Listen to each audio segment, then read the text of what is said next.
The main thing I've had to accept is those adverse current conditions. I'm aiming to get in about 9,000 calories a day. I haven't had an appetite for a long time. I can see the big dorsal fins, hard to miss that, so yeah, really cool.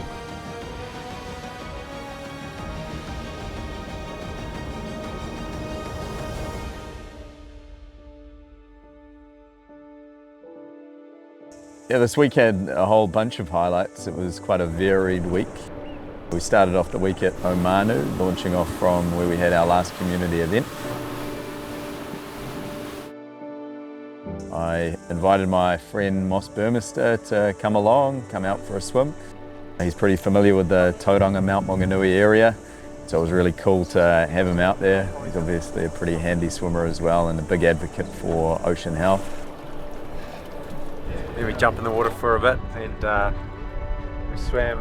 I got to know him in the early days in the pool, and what he's doing now is absolutely epic. So yeah, take my swim cap off to him and what he's doing and the cause. As we continued on later that day, we had kind of an encounter with a pod of orca.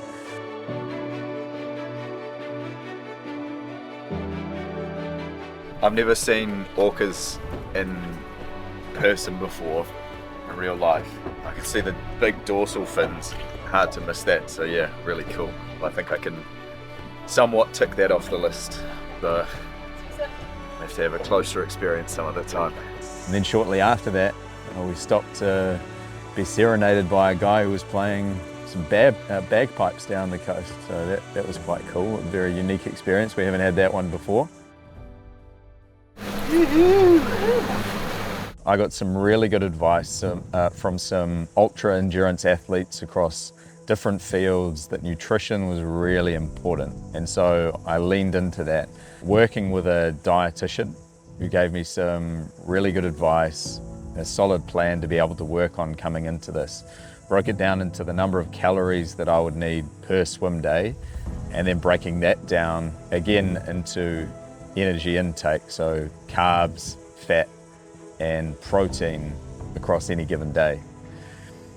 And so that's all built into the meals that are being constructed back in Auckland and then delivered on a weekly basis.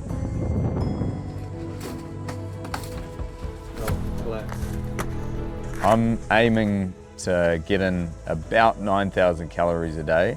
Sometimes that's really hard to do, but I'm definitely trying to get up to that. And often that means force feeding myself and just getting that fuel in me. I wake up in the morning, basically first thing as I do is I get foisted a cardboard box of bircher muesli by Harry. I'm out on the water, I'm eating every 30 minutes during my swim.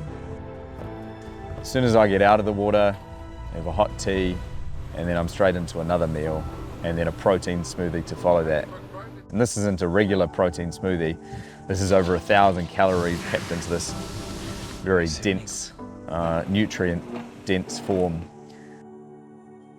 I haven't had an appetite for a long time, but it's completely necessary, and it's meant that I'm able to hold my weight and have reasonably good energy, even though I'm not sleeping as much as I probably should.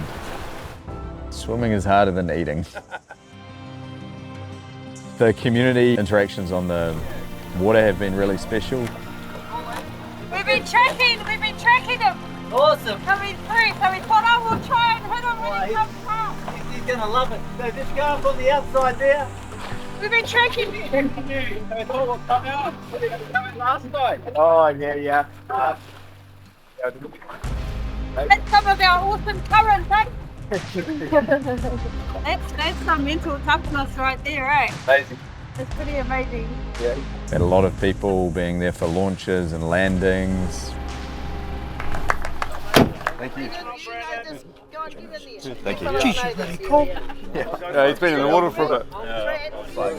For the cause, man. Doing well for a good cause. Cheers, bro. We're doing this all for a very important cause, which is for the health of the ocean, and more specifically to phase out bottom trawling. So if if you haven't already, if you could sign our petition, go to swim4theocean.org. Yeah. And share it with your friends, family, and all the rest of it as well. So, yeah, every bit helps. What you're doing. Thank you. Absolutely. And we're all divers. We totoko what you're doing. Cool, cool. We know. And you see it. Bloody oath we do. Yeah. Go, Jono! Nice to meet you. Good for you. Good for you. Cause. A great Yeah, cause. exactly. Yeah. Hello guys. Afternoon. Beautiful day. Beautiful day. So this is where I leave you. I've had a great time. It's been awesome to be part of what you're doing, and I wish you all the best for the rest of the trip. But I thought it was a good time to celebrate the small wins. And yesterday, got a big win. I think we clocked 600 Ks swimming in 200 hours. And that's what Jono clicked over yesterday. So great job of that. And celebrate, I've bought a small gift. It might help you get off your phones and stop doom scrolling. So, Is it a K-bar? you never know, and there's a little message in there. Dice. Say, strength and honor. Cheers. Coaches.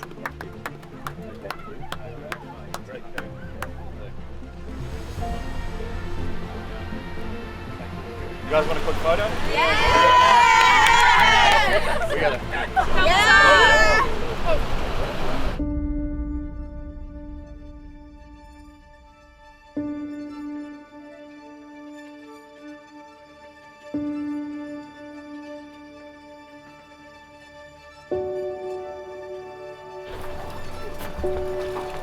Behind your mark by 18 metres. We're right behind you. Is it?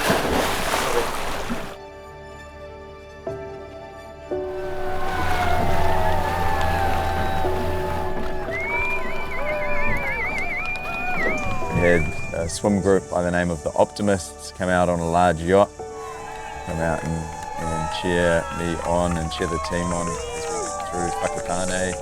It's some good encouragement for everybody, I think. It's been a pleasure being with you for a short while. Over. You know, as I said, great. We really appreciate your support, and you know, especially Jono. It's going to, yeah, it's going to be the highlight of his few days for sure.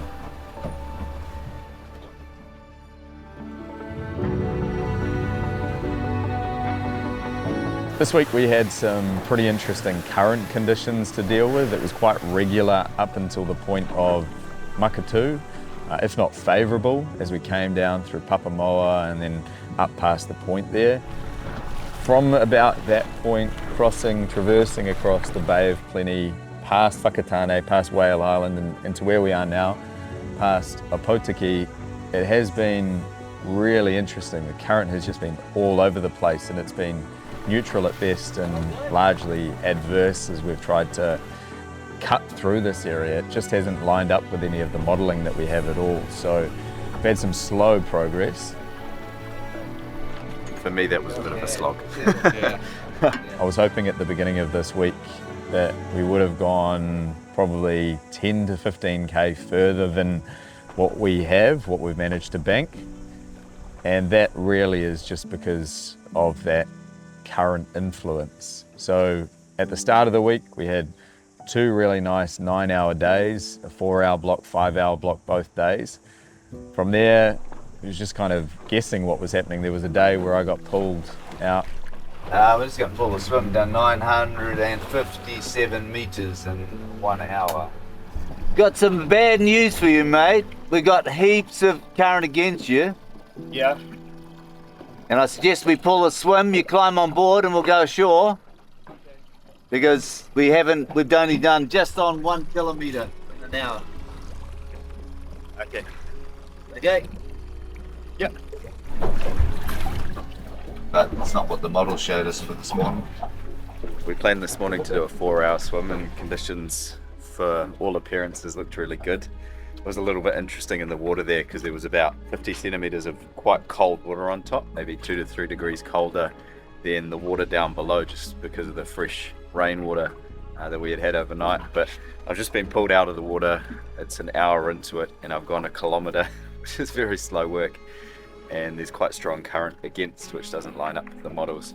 So just doing some tide checks now, but kind of means anybody's guess as to how it's going to pan out for the day, and we now need to rejig things.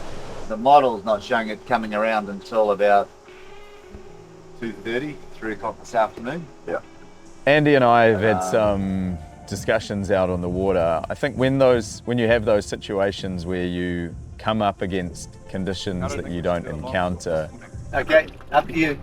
It's not great conditions. Like, it's good conditions, but it's just not. It's your call. You're welcome to come back. You know, we'll come back. You're welcome to come back and swim as long as you want to. We'll bring you here. I want to make sure that the swimmer's voice in that is getting heard, and that perspective is coming into the decision making.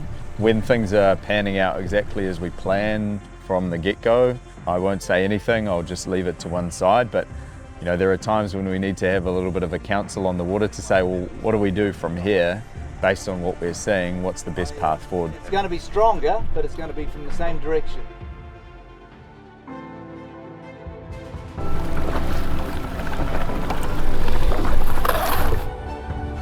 The main thing I've had to accept is those adverse current conditions. Just knowing that the team is doing the best as possible with what we've got, the information that we have on hand, and that when we get out there, maybe it's not what I would hope for, but it's what we've got. And we've just got to learn from that and take that into the next session, the next session, the next session. The worst thing I think you can do is to fight against the negative or bad things that come your way, because that kind of just works you up as much as anything. Accept it, move on, learn from it, and do better next time.